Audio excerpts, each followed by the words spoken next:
Αν για κάποιους ο σύγχρονος τρόπος ζωής είναι ένας λόγος παραπάνω για να κλειστεί μέσα στους 4 τοίχους, για κάποιους άλλους αυτός ακριβώς ο λόγος είναι και η αφορμή για να ξεχυθεί σε άλλες διαδρομές.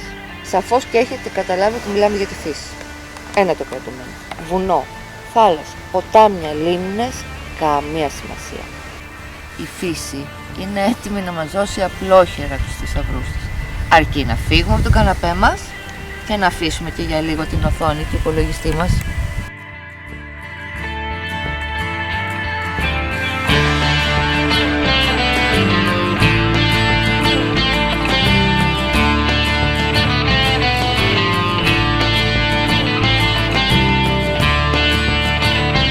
Για ευνόητους λόγους, ο τίτλος μας έχει προδώσει άλλωστε, θα προσεγγίσουμε το βουνό. Όταν πηγαίνουμε σε ένα βουνό, συνήθως παρατηρούμε τα δέντρα, κάτι περίεργο που βλέπουμε, τη φύση γενικότερα, προσπαθούμε να ακούσουμε ή να αισθανθούμε πράγματα. Μπορούμε να κάνουμε και κάτι ακόμα. Να χαμηλώσουμε το βλέμμα, να βλέπουμε, όχι μόνο να κοιτάζουμε, να παρατηρούμε.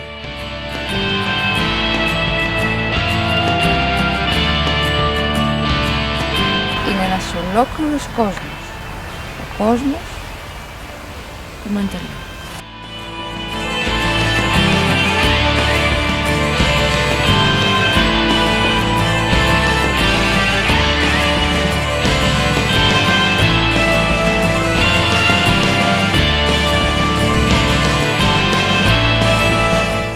Άγρια μανιτάρια?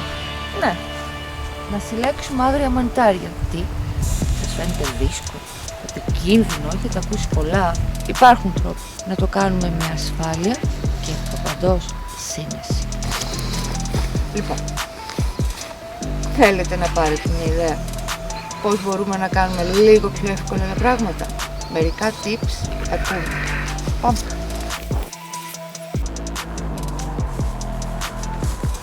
Πρώτο tip.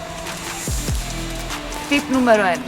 Είμαστε 110% σίγουροι για αυτό που βάζουμε στο καλάθι μας. Καλύτερα να πετάξουμε ένα ολόκληρο καλάθι παρά να έχουμε κάτι μαζί μας το οποίο μπορεί να είναι μοιραίο. Είναι άγνωστο, σε άλλο μέρος να το δούμε μετά. Του δειλού η μάνα ποτέ δεν κλαίει. Καλή παροιμία. 0% δοξασίες. Δεν ακούμε, δεν τραβάμε από το παρελθόν πράγματα που μπορεί να έχουν πετύχει. Δεν παίζουμε με τη ζωή μας. Δοξασίες όπως ό,τι έχει δακονιά από ζώο, το τρώνε τα σαλιγκάρια, τα έντομα, μπορούμε να το φάμε κι εμείς, δεν ισχύει. Ας σκεφτούμε τι τρώνε πολλά από αυτά τα ζώα και δεν έχουν καμία επίπτωση στον οργανισμό τους. Δεν είμαστε όλοι οι οργανισμοί ίδιοι, δεν έχουμε τις ίδιες αντοχές.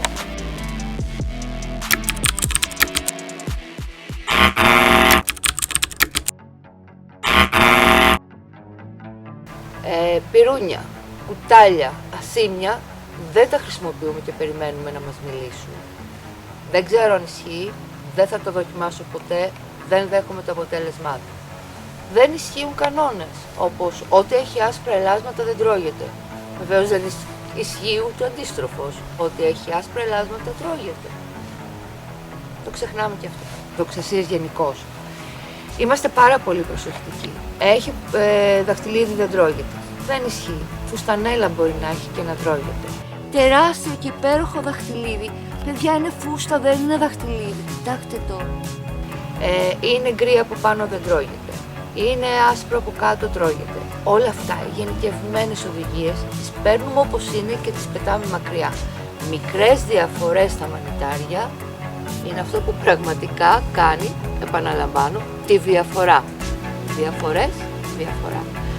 Προχωράμε αργά στη γνώση, μανιτάρι, μανιτάρι. Γιατί ο διάβολος κρύβεται στις λεπτομέρειες. Μιλήσαμε για γνώση. Ποιο είναι το μυστικό της γνώσης? Η μελέτη. Παίρνουμε μανιταροδηγούς. Υπάρχουν πάρα πολλοί πια.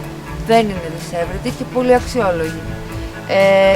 Μαθαίνουμε τα χαρακτηριστικά. Προσπαθούμε να ταυτοποιήσουμε κάποια μανιτάρια. Δεν θα μπορέσουμε να το κάνουμε για όλα τα μανιτάρια μαζί. Είναι σαν να προσπαθήσουμε να μάθουμε την ύλη όλου του λυκείου το τελευταίο τρίμηνο πριν δώσουμε εξετάσεις. Αδύνατον. Ένα μανιτάρι. Ένα μανιτάρι τη φορά. Και αν μπορέσουμε να το ταυτοποιήσουμε και στη φύση, θεωρία, πρακτική, θα έχουμε κάνει ένα τεράστιο βήμα και νομίζω ότι μπορεί να το έχουμε πια με το μανιτάρι. Να μην ξεγελαστούμε ποτέ. Να μην το μπερδέψουμε. Το επόμενο βήμα στη γνώση είναι να γραφτούμε σε κάποιες μανιταροομάδες. Θα δούμε πολλά.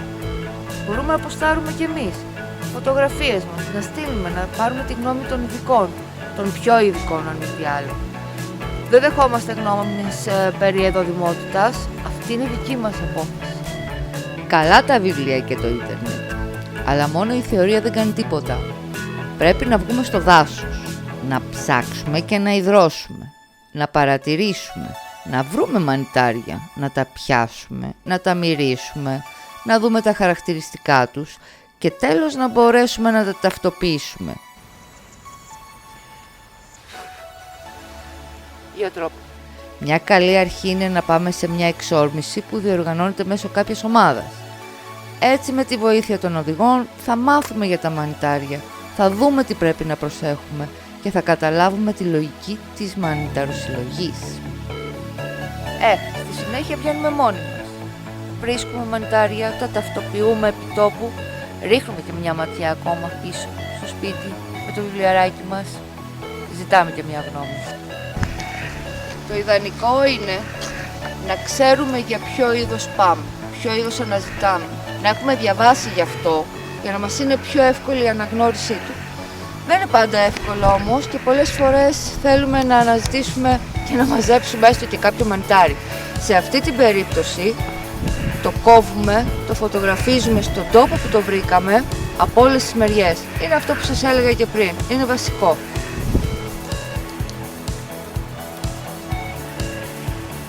Γνωρίζουμε τον εχθρό. Πρέπει να μάθουμε τα κυριότερα επικίνδυνα μανιτάρια.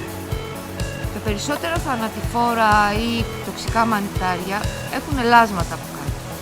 Γι' αυτό σε αυτά τα συγκεκριμένα μανιτάρια που βρίσκουμε με ελάσματα είμαστε λίγο πιο προσεκτικοί από όλα τα άλλα.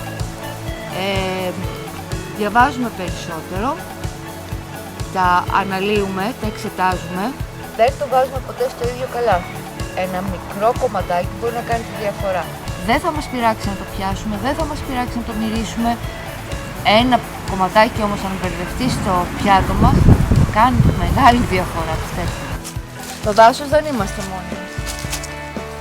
Υπάρχουν μικρά ζώα, φίδια, κιούρι, καλά και λιγότερο καλά. Και όχι ότι δεν είναι καλά τα ζωάκια, αμήνονται. Γι' αυτό προσπαθούμε να κάνουμε αισθητή την παρουσία μας. Κάνουμε ένα θόρυβο. Τα περισσότερα θα πάνε να κρυφτούν ή θα πάνε να προστατεύσουν τους δικούς τους. Δεν θα μας επιτεθούν επειδή μας ακούσουν. Θα μας επιτεθούν επειδή φοβηθήκανε ότι κάτι θα τους κάνουμε. Αυτό θέλει μια προσοχή. Προχωράμε και παρατηρούμε. Εάν αντιληφθούμε κάποια παρουσία, καθόμαστε ήσυχα για να δούμε τις προθέσεις του. Αν περιμένει από εμάς, καλό είναι να του δείξουμε τις δικές μας και σιγά σιγά να απομακρυνθούμε. Γι' αυτό φυσικά μιλάω για μεγάλα ζώα, λύκος, αρκούδα δεν εύχομαι. Δεν βάζουμε χέρια σε τρύπες. Τα περισσότερα είναι φωλιές. Όσο και να μην σας φαίνονται για κάτι τέτοιο, ακόμα και να μην είναι, δεν ρισκάρουμε. Βάζουμε το χέρι εκεί που βλέπουμε. Και φτάνουμε στα σύνεργα του μανιταροσυλλέκτη. Εκτός από τα ρούχα φυσικά και τα παπούτσια. Όχι δίχαλα μπαλαρίνες. Μην δω κανέναν με δίχαλο ή μπαλαρίνα. Έχουμε ένα μαχαιράκι με ή χωρίς μπουτσάκι. Έχουμε ένα πιο απλό μαχαιράκι. Μπορούμε ακόμα να έχουμε και ένα μαχαιράκι της κουζίνας. Απλά είναι λίγο πιο επικίνδυνο γιατί δεν κλείνει. Τι είπαμε ότι είναι αυτά? Πινέλα. Δεν τα έχουμε μόνο για να βαφόμαστε. Πολύ βασικό είναι τα μανιτάρια να καθαρίζονται όσο γίνεται καλύτερα στο χώρο που τα βρίσκουμε. Καλύτερα ακόμα πριν μπουν στο καλάθι. Γιατί κάποιες φορές λόγω βιασύνης τα καθαρίζουμε λίγο αργότερα. Όχι. Εκεί μαζεύουν κι άλλη βρωμιά από δίπλα. Και αν φτάσουν στο σπίτι έτσι είναι ακόμα πιο δύσκολα. Καθαρισμό όσο μπορούμε για να δούμε κι αν έχουν μπει σκουλικάκια.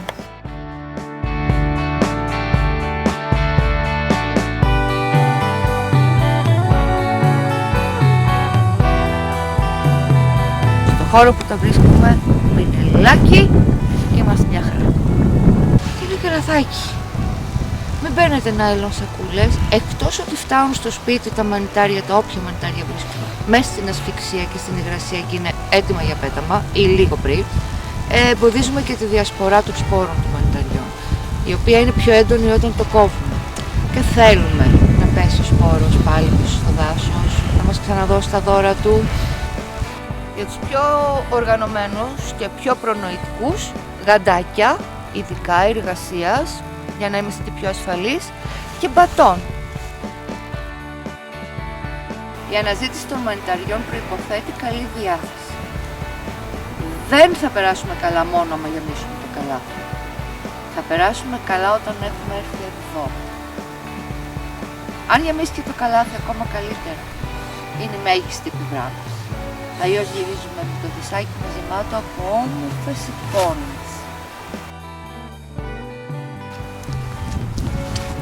Τα μακρινά μονοπάτια επιφυλάσσουν γνώση, εικόνες, αισθήσεις. Ακολουθήστε τα.